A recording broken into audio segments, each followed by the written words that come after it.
Great Nicobar ಪ್ರಾಜೆಕ್ಟ್ಗೆ ಕೇಂದ್ರ green signal. China ಬಾರ್ಡರ್ನಲ್ಲಿ ಭಾರತದ ಮಹಾ ಕೋಟೆ. ಎಸ್ ವೀಕ್ಷಕರೇ, ಕೇಂದ್ರ ಸರ್ಕಾರ ಕೊನೆಗೂ ಗ್ರೇಟ್ ನಿಕೋಬಾರ್ ಪ್ರಾಜೆಕ್ಟ್ಗೆ ಗ್ರೀನ್ ಸಿಗ್ನಲ್ ಕೊಟ್ಟಿದೆ. ವಿಪಕ್ಷಗಳ ವಿರೋಧ, ಟೀಕೆ, ಪ್ರತಿಭಟನೆ ನಡುವೆಯೂ ನಿಕೋಬಾರ್ ಯೋಜನೆಗೆ ಮೋದಿ ಸರ್ಕಾರ ಒಪ್ಪಿಗೆ ಸೂಚಿಸಿದೆ.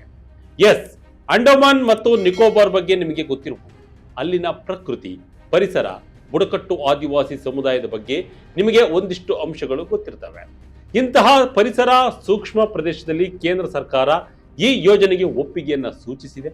ಗ್ರೇಟ್ ನಿಕೋಬಾರ್ ದ್ವೀಪದಲ್ಲಿ ಇವತ್ತು ಭಾರತ ಸರ್ಕಾರ ಬರೋಬ್ಬರಿ 81,000 ಕೋಟಿ ರೂಪಾಯಿಗಳ ಒಂದು ಮೆಗಾ ಪ್ರಾಜೆಕ್ಟ್ ಅನ್ನು ಜಾರಿಗೆ ತರ್ತಿದೆ.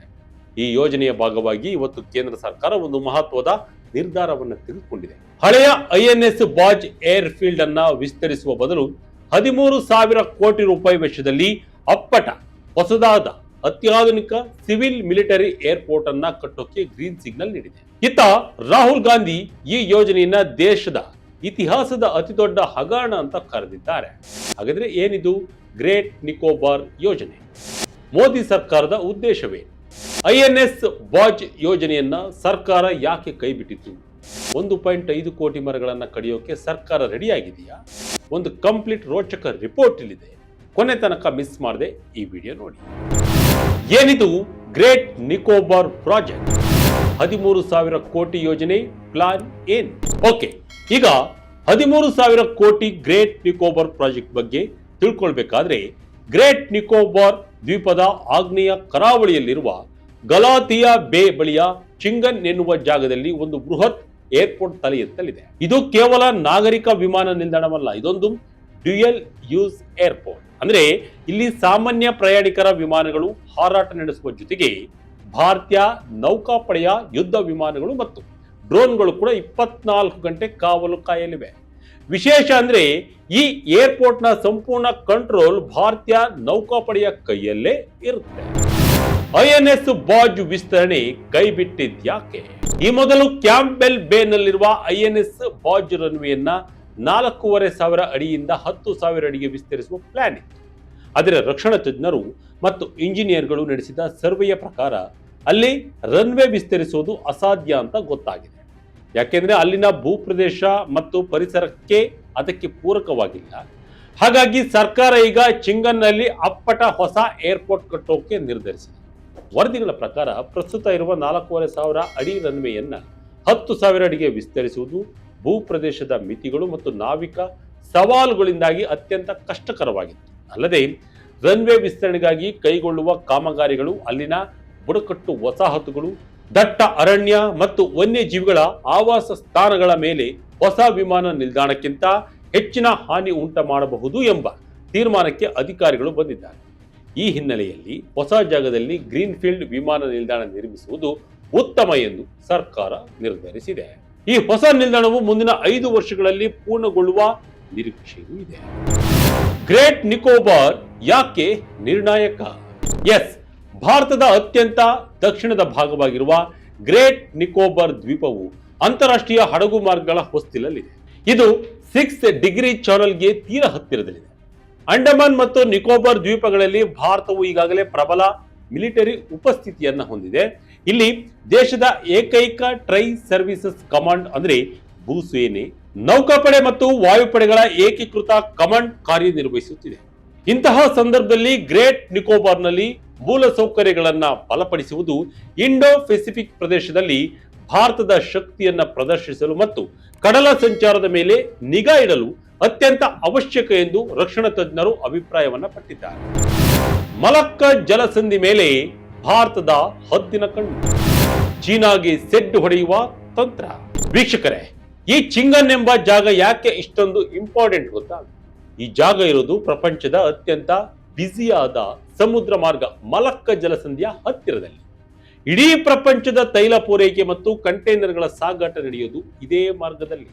ಅಷ್ಟೇ ಅಲ್ಲ, ಚೀನಾ ತನ್ನ ಹಡಗುಗಳನ್ನ ಹಿಂದೂ ಮಹಾಸಾಗರಕ್ಕೆ ಕಳಿಸಬೇಕಾದ್ರೆ ಇದೇ ದಾರಿಯನ್ನ ಬಳಸಬೇಕು. ಇವತ್ತು ಗ್ರೇಟ್ ನಿಕೋಬಾರ್ನಲ್ಲಿ ನಮಗೊಂದು ದೊಡ್ಡ ಏರ್ಪೋರ್ಟ್ ಸಿಕ್ಕಿದ್ರೆ ನಾವು ಸಮುದ್ರದ ಮಧ್ಯೆ ನಿಂತು ಶತ್ರುಗಳ ಪ್ರತಿಯೊಂದು ನಡೆಯನ್ನ ಮಾನಿಟರ್ನ ಮಾಡಬಹುದು. ಭಾರತೀಯ ನೌಕಾಪಡೆ ಇಂದು ಹಿಂದೂ ಮಹಾಸಾಗರದಲ್ಲಿ ಅಧಿಪತಿ ಆಗ್ಬೇಕಂದ್ರೆ ಈ ಏರ್ಪೋರ್ಟ್ ನಮಗೆ ಅಕ್ಷರಶಃ ಬ್ರಹ್ಮಾಸ್ತ್ರ ಬಿದ್ದಂತೆ. 81,000 ಕೋಟಿ ಯೋಜನೆಯಲ್ಲಿ ಏನೇನಿದೆ? ಸಿಂಗಾಪುರ ಕೊಲಂಬೋಗೆ ಭಾರತದ ಸೆಟ್ಟು. ವೀಕ್ಷಕರೇ, ಈ ಏರ್ಪೋರ್ಟ್ ಕೇವಲ ಒಂದು ಭಾಗ ಅಷ್ಟೇ. ಇಡೀ ಗ್ರೇಟ್ ನಿಕೋಬಾರ್ ದ್ವೀಪ ಅಭಿವೃದ್ಧಿ ಯೋಜನೆಯ ವೆಚ್ಚ ಬರೋಬ್ಬರಿ 81,000 ಕೋಟಿ ರೂಪಾಯಿ. ಇದರ ಅಸಲಿ ಉದ್ದೇಶ ಅಂದ್ರೆ ಇದು ಇಂಟರ್ನ್ಯಾಷನಲ್ ಕಂಟೈನರ್ ಟ್ರಾನ್ಸ್‌ಶಿಪ್‌ಮೆಂಟ್ ಟರ್ಮಿನಲ್. ಇಷ್ಟು ದಿನ ಭಾರತಕ್ಕೆ ಬರೋ ದೊಡ್ಡ ದೊಡ್ಡ ಹಡಗುಗಳು ಸಿಂಗಾಪುರ ಅಥವಾ ಕೊಲಂಬೋ ಬಂದರಿಗೆ ಹೋಗಿ ಅಲ್ಲಿಂದ ಸಣ್ಣ ಹಡಗುಗಳ ಮೂಲಕ ಭಾರತಕ್ಕೆ ಬರ್ತಿದ್ವು. ಇದರಿಂದ ನಮಗೆ ಸಾವಿರಾರು ಕೋಟಿ ರೂಪಾಯಿ ನಷ್ಟ ಆಗ್ತಾ ಇತ್ತು. ಆದರೆ ಈಗ ಗಲಾತಿಯಾ ಬೇನಲ್ಲಿ ಈ ಬೃಹತ್ ಬಂದರು ನಿರ್ಮಾಣವಾದರೆ ಪ್ರಪಂಚದ ಅತಿ ದೊಡ್ಡ ಹಡಗುಗಳು ನೇರವಾಗಿ ಭಾರತದ ಮಣ್ಣನ್ನ ಮುಟ್ಟುತ್ತವೆ. ಇದರ ಜೊತೆಗೆ ಒಂದು ಹೊಸ ಟೌನ್ಶಿಪ್ ಅಂದ್ರೆ ನಗರ ಮತ್ತು ಬೃಹತ್ ಪವರ್ ಪ್ಲಾಂಟ್ ಕೂಡ ಅಲ್ಲಿ ನಿರ್ಮಾಣವಾಗಲಿದೆ. ಅಂದ್ರೆ ಗ್ರೇಟ್ ನಿಕೋಬಾರ್ ಇನ್ನು ಮುಂದೆ ಒಂದು ಜಾಗತಿಕ ಆರ್ಥಿಕ ಹಬ್ ಆಗಿ ಬದಲಾಗಲಿದೆ ಅನ್ನೋದೇ ಸರ್ಕಾರದ ಲೆಕ್ಕಾಚಾರ. ಇದೊಂದು ದೊಡ್ಡ ಹಗರಣ ಎಂದ ರಾಹುಲ್ ಗಾಂಧಿ. ಸ್ಕೂಬಾ ಡೈವಿಂಗ್ ಮಾಡಿ ಸತ್ಯ ಬಿಚ್ಚಿಟ್ಟ ರಾಹುಲ್. ಎಸ್ ವೀಕ್ಷಕರೇ, ಕೇಂದ್ರ ಸರ್ಕಾರದ ಈ ಮೆಗಾ ಪ್ರಾಜೆಕ್ಟ್ ಅನ್ನ ಕಾಂಗ್ರೆಸ್ ನಾಯಕ ರಾಹುಲ್ ಗಾಂಧಿ ತೀವ್ರವಾಗಿ ವಿರೋಧಿಸುತ್ತಿದ್ದಾರೆ. ಇತ್ತೀಚೆಗಷ್ಟೇ ಅಂಡಮಾನ್ ನಿಕೋಬಾರ್ ದ್ವೀಪಗಳಿಗೆ ಭೇಟಿ ನೀಡಿದ್ದ ರಾಹುಲ್ ಗಾಂಧಿ ಅಲ್ಲಿ ಸ್ಕೂಬಾ ಡೈವಿಂಗ್ ಮಾಡುವ ಮೂಲಕ ಅಲ್ಲಿನ ಹವಳದ ದಿಬ್ಬಗಳನ್ನ ಅಂದ್ರೆ ಕೋರಲ್ ರೀಫ್ಸ್ ಅನ್ನ ಕಣ್ಣಾರೆ ಕಂಡಿದ್ದಾರೆ. ನಂತರ ಅವರು ಸರ್ಕಾರಕ್ಕೆ ಒಂದು ಖಡಕ್ ವಾರ್ನಿಂಗ್ ಕೂಡ ನೀಡಿದ್ದಾರೆ. ಈ ಯೋಜನೆ ಅಂದ್ರೆ ಅದು ಬರೀ ಅಭಿವೃದ್ಧಿ ಅಲ್ಲ, ಇದು ದೇಶದ ನೈಸರ್ಗಿಕ ಮತ್ತು ಬುಡಕಟ್ಟು ಪರಂಪರೆಯ ವಿರುದ್ಧ ಮಾಡ್ತಿರುವ ಅತಿ ದೊಡ್ಡ ಅಪರಾಧ ಅಂತ ರಾಹುಲ್ ಗಾಂಧಿ ಗುಡುಗಿದ್ದಾರೆ. ರಾಹುಲ್ ರವರ ಪ್ರಕಾರ ಈ ಯೋಜನೆಗಾಗಿ ಬರೋಬ್ಬರಿ 1.5 ಕೋಟಿ ಮರಗಳನ್ನ ಕಡಿಯಲಾಗ್ತಾ ಇದೆ. ಲಕ್ಷಾಂತರ ಎಕರೆ ಮಳೆ ಕಾಡುಗಳು ಇವತ್ತು ಈ ಸಿಮೆಂಟ್ ಕಾಡಿಗೆ ಬಲಿಯಾಗ್ತಿವೆ ಎಂದಿದ್ದಾರೆ. ಗ್ರೀನ್ ಓವರ್ ಗ್ರೀಡ್ ಅಂದ್ರೆ ದುರಾಸೆಗಿಂತ ಹಸಿರು ಮುಖ್ಯ ಎನ್ನುವ ಅಭಿಯಾನವನ್ನ ರಾಹುಲ್ ಗಾಂಧಿ ಈಗ ಶುರು ಮಾಡಿದ್ದಾರೆ. ಶೋಂಪೆನ್ ಬುಡಕಟ್ಟು ಜನಾಂಗಕ್ಕೆ ಸಂಕಷ್ಟ, ಆದಿವಾಸಿಗಳ ಬದುಕು ಅಂತಾರಾಷ್ಟ್ರೀಯ ಆತಂಕ. ವೀಕ್ಷಕರೇ, ಈ ಯೋಜನೆಯಿಂದ ಶೋಂಪೆನ್ ಬುಡಕಟ್ಟು ಜನಾಂಗಕ್ಕೆ ಸಂಕಷ್ಟ ಎದುರಾಗುವ ಸಾಧ್ಯತೆ ಇದೆ. ಇವರು ಪ್ರಪಂಚದಿಂದಲೇ ದೂರ ಉಳಿದಿರುವ ಅತ್ಯಂತ ವಿರಳವಾದ ಆದಿವಾಸಿಗಳು. ಇಡೀ ಜಗತ್ತಿನಲ್ಲಿ ಇವರ ಸಂಖ್ಯೆ ಕೇವಲ ಕೆಲವು 100ರಷ್ಟು ಮಾತ್ರ ಇದೆ. ಈಗ ಅಲ್ಲಿ ಏರ್ಪೋರ್ಟ್ ಮತ್ತು ಬಂದರು ಬಂದ್ರೆ ಆ ಶೋಂಪೆನ್ ಜನರು ಎಲ್ಲಿಗೆ ಹೋಗಬೇಕು? ಅವರ ಸಂಸ್ಕೃತಿ ಮತ್ತು ಬದುಕು ನಾಶ ಆಗಲ್ವಾ ಅನ್ನೋದು ಮಾನವ ಶಾಸ್ತ್ರಜ್ಞರ ಆತಂಕ. ರಾಹುಲ್ ಗಾಂಧಿ ಕೂಡ ಇದನ್ನೇ ಪ್ರಶ್ನೆ ಮಾಡ್ತಿದ್ದಾರೆ. ನಮಗೆ ರಕ್ಷಣೆ ಮುಖ್ಯವಾಗಿದ್ರೆ INS ಬಾರ್ಜ್ ಅನ್ನೇ ಯಾಕೆ ವಿಸ್ತರಿಸಲಿಲ್ಲ? ಬರೀ ವ್ಯಾಪಾರಕ್ಕಾಗಿ ಆದಿವಾಸಿಗಳನ್ನು ಯಾಕೆ ಒಕ್ಕಲೆಬ್ಬಿಸುತ್ತಿದ್ದೀರಿ ಅಂತ ಅವರು ಕೇಂದ್ರ ಸರ್ಕಾರವನ್ನ ತೀವ್ರ ತರಾಟೆಗೆ ತೆಗೆದುಕೊಂಡಿದ್ದಾರೆ. ಯೋಜನೆಗೆ ಪರಿಸರ ಪ್ರೇಮಿಗಳ ಕೆಂಗಣ್ಣು. 5 ವರ್ಷದಲ್ಲಿ ಪೂರ್ಣಗೊಳ್ಳಲಿದೆಯೇ ಯೋಜನೆ? ವೀಕ್ಷಕರೇ, ಸರ್ಕಾರ ಮಾತ್ರ ತನ್ನ ನಿರ್ಧಾರಕ್ಕೆ ಕಟ್ಟು ಬಿದ್ದಿದೆ. ಇದು ಕೇವಲ ಆರ್ಥಿಕ ವಿಷಯವಲ್ಲ, ಇದು ಭಾರತದ ಸಾರ್ವಭೌಮತ್ವದ ಪ್ರಶ್ನೆ. ಚೀನಾ ಇವತ್ತು ನಮ್ಮನ್ನ ಸುತ್ತುವರಿಯಲು ಪ್ರಯತ್ನಿಸುತ್ತಿರುವಾಗ ನಾವು ಸುಮ್ಮನೆ ಕೂರೋಕೆ ಆಗಲ್ಲ ಅನ್ನೋದು ಸರ್ಕಾರದ ವಾದ. ಈ ಏರ್ಪೋರ್ಟ್ ಅನ್ನ ಮುಂದಿನ 5 ವರ್ಷಗಳಲ್ಲಿ ಮುಗಿಸಬೇಕು ಅಂತ ಗಡುವು ಹಾಕಿಕೊಳ್ಳಲಾಗಿದೆ. ಆದರೆ ಕಾಂಗ್ರೆಸ್ ಪಕ್ಷ ಮಾತ್ರ ಈಗ ಪಾರ್ಲಿಮೆಂಟ್ ನಲ್ಲಿ ಅಂದ್ರೆ ಸಂಸತ್ತಿನಲ್ಲಿ ಈ ಬಗ್ಗೆ ಭಾರಿ ಚರ್ಚೆಗೆ ಪಟ್ಟು ಹಿಡಿದಿದೆ.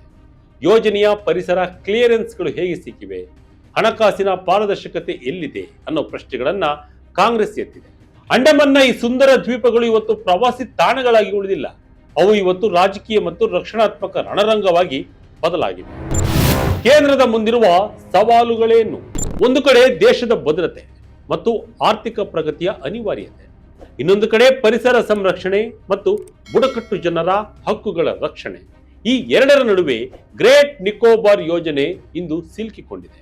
ಸರ್ಕಾರವು ಪರಿಸರ ಹಾನಿಯನ್ನ ಕನಿಷ್ಠಗೊಳಿಸಲು ಕ್ರಮ ಕೈಗೊಳ್ಳುವುದಾಗಿ ಭರವಸೆ ನೀಡುತ್ತಿದ್ದರೂ ಪರಿಸರವಾದಿಗಳು ಮತ್ತು ಮಾನವ ಶಾಸ್ತ್ರಜ್ಞರು ಯೋಜನೆಯಿಂದ ಉಂಟಾಗಬಹುದಾದ ಶಾಶ್ವತ ಹಾನಿಯ ಬಗ್ಗೆ ಎಚ್ಚರಿಸ್ತಾ ಇದ್ದಾರೆ.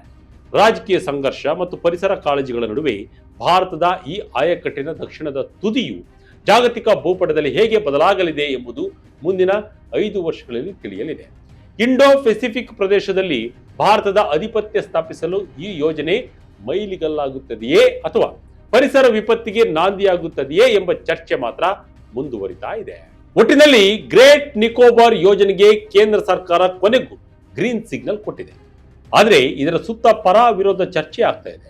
ಮಲಕ್ಕ ಜಲಸಂಧಿಯ ಮೇಲೆ ನಿಯಂತ್ರಣ ಸಾಧಿಸಿ ಚೀನಾದ ಉಪಸ್ಥಿತಿಗೆ ಸೆಡ್ಡು ಹೊಡೆಯಲು ಮತ್ತು ಭಾರತವನ್ನ ಜಾಗತಿಕ ಆರ್ಥಿಕ ಶಕ್ತಿಯನ್ನಾಗಿ ಮಾಡಲು ಈ ಮೆಗಾ ಪ್ರಾಜೆಕ್ಟ್ ಅನಿವಾರ್ಯ ಎಂಬುದು ಸರ್ಕಾರದ ಗಟ್ಟಿಯಾದ ವಾದ. ಆದರೆ ಕೋಟ್ಯಾಂತರ ಮರಗಳ ಕಡಿತ ಮತ್ತು ಅಪರೂಪದ ಶೋಂಪೆನ್ ಬುಡಕಟ್ಟು ಜನಾಂಗದ ಅಸ್ತಿತ್ವಕ್ಕೆ ಸಂಚಕರ ತರುವ ಈ ಯೋಜನೆಯನ್ನ ಪರಿಸರ ವಿರೋಧಿ ಎಂದು ವಿರೋಧ ಪಕ್ಷಗಳು ಹಾಗೂ ಪರಿಸರವಾದಿಗಳು ತೀವ್ರವಾಗಿ ಖಂಡಿಸುತ್ತಿದ್ದಾವೆ. ಕೇಂದ್ರ ಸರ್ಕಾರವು ರಾಷ್ಟ್ರೀಯ ಹಿತಾಸಕ್ತಿ ಮತ್ತು ಪರಿಸರ ಸಂರಕ್ಷಣೆ ನಡುವೆ ಸಮತೋಲನ ಕಾಯ್ದುಕೊಳ್ಳುವ ಅತ್ಯಂತ ದೊಡ್ಡ ಸವಾಲನ್ನ ಎದುರಿಸ್ತಾ ಇದೆ. ಮುಂಬರುವ 5 ವರ್ಷಗಳಲ್ಲಿ ಈ ಬೃಹತ್ ಯೋಜನೆ ಭಾರತದ ಆಯಕಟ್ಟಿನ ಶಕ್ತಿಯನ್ನ ಹೆಚ್ಚಿಸುತ್ತದೆಯೇ ಅಥವಾ ಸರಿಪಡಿಸಲಾಗದ ಪರಿಸರ ವಿಪತ್ತಿಗೆ ದಾರಿಯಾಗುತ್ತದೆಯೇ ಎಂಬುದನ್ನ ಕಾದು ನೋಡಬೇಕಿದೆ. ಇದಾಗಿತ್ತು ಈ ಕ್ಷಣದ ಅಪ್ಡೇಟ್. ಇದೇ ರೀತಿಯ ಅಪ್ಡೇಟ್ಗಾಗಿ Vijaya Karnataka website, YouTube page, Facebook page follow ಮಾಡ್ತಾ ಇರಿ. ಧನ್ಯವಾದಗಳು.